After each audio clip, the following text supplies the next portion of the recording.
that was the fear is that folks were afraid that we were going to turn from our very strong traditional worship and move into a more contemporary.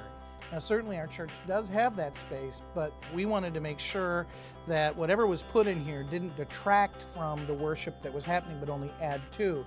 And so we made a promise up front. The screens, and I don't even call them screens anymore because that looks like a white thing that hangs. The displays are there only to enhance the traditional worship experience. And after people saw it used, they realized it wasn't going to be a rock concert. They realized it's a tool to use to only enhance our traditional experience.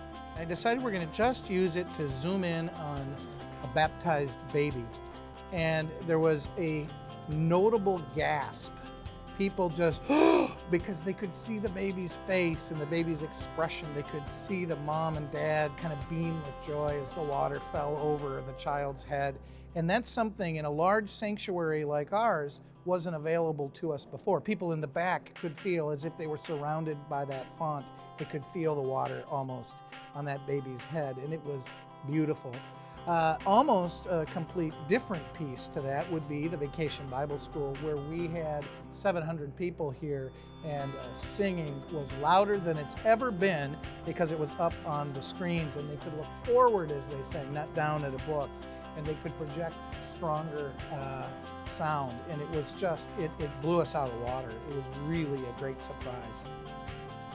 You know, as we did this, one of our hopes was to engage the younger generation. As you know, they spend most of their life in front of screens, and we wanted to make sure that we had at least that ability to engage their visual senses in a more profound way.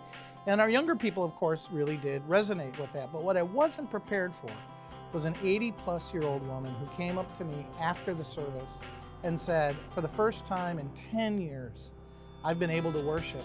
I have macular degeneration, but the way the light comes out of the words on the screen, I was able to worship again. And with tears in her eyes, she said, Pastor, thank you. And we didn't intend to do that. We didn't see that coming. That made it worth it in that moment.